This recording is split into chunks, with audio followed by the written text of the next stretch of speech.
కామారెడ్డి జిల్లా బ్యాక్లాగ్ లో జరుగుతున్నటువంటి అక్రమాలపై ఓయూ విద్యార్థి నిరుద్యోగ రక్షణ JC Maipal Yadav Kamareddy RNB guest house లో విలేకరుల సమావేశం నిర్వహించారు. ఈ సందర్భంగా మైపాల్ యాదవ్ మాట్లాడుతూ కామారెడ్డిలో మళ్లీ దొడ్డిదారులు బ్యాక్లాగ్ ఉద్యోగాల భర్తీకి ప్రయత్నం జరుగుతున్నాయని తెలిపారు.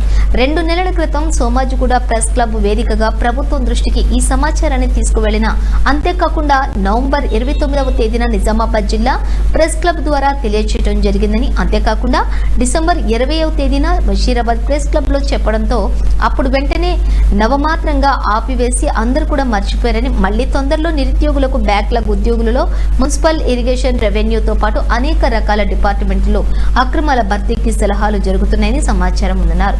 కార్యక్రమంలో డప్పు సురేష్, అలాగే బిఎల్ఎఫ్ రాష్ట్ర నాయకులు వడ్ల సాయికృష్ణ, జిల్లా నాయకులు ప్రసాద్ పాల్గొన్నారు.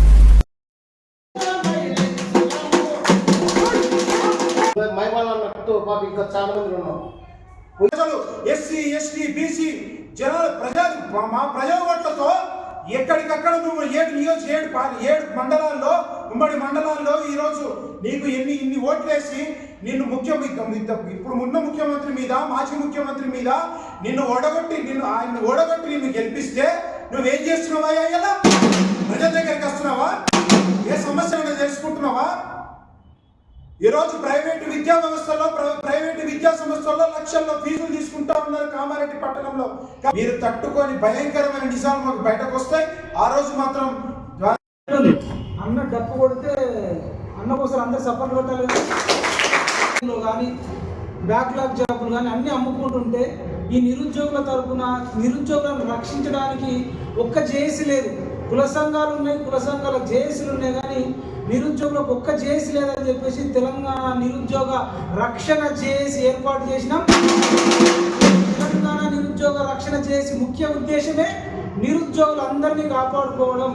నిరుద్యోగులకు కష్టం వస్తే ఎక్కడ చెప్పుకోవడానికి లేక కూడా అనేక మంది ఆత్మహత్యలు చేసుకుంటుంటే 100 కోట్ల కన్నా, వజ్రాల కన్నా, 100 కిలోల బంగారం కన్నా మీ తల్లిదండ్రులకు మీ ప్రాణం ముఖ్యమైంది. మీ తల్లిదండ్రులకు ఒక 100 కిలోల బంగారం ఇస్తాం, మీ కొడుకుని మాకు ఇస్తావా, నీ కూతుర్ని ఇస్తావా, సంపుతామంటే ఏ తల్లిదండ్రి ఒప్పుకోరు. కాబట్టి ఏ నిరుద్యోగి కూడా చావద్దు, క్షణికావేశంలో చావద్దు అని చెప్పేసి తెలంగాణ నిరుద్యోగ రక్షణ చేసి ఏర్పాటు చేసినాం.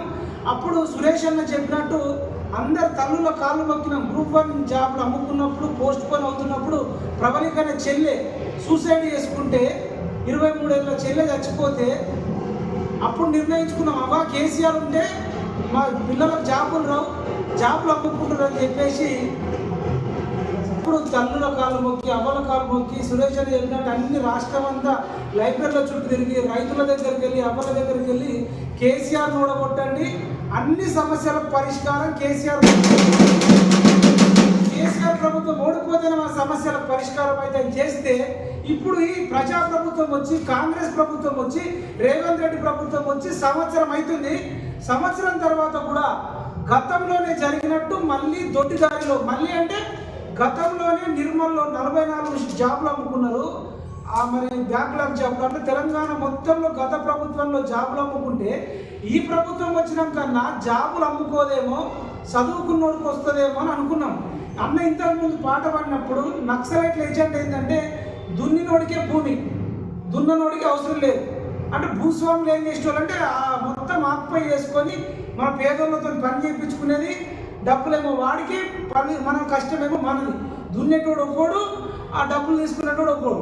రెవెన్యూ శాఖలో అదే దాంతోపాటు అనేక రకాల డిపార్ట్మెంట్లలో అక్రమంగా అడ్డదారిలో భర్తీకి సన్నాహాలు జరుగుతున్నట్లు మాకు సమాచారం వచ్చింది. ఈ భర్తీని ఆపకపోతే నేను నిరుద్యోగుల తరఫున పోరాటం చేయడానికి ఎంత దూరమైనా వెళ్తా.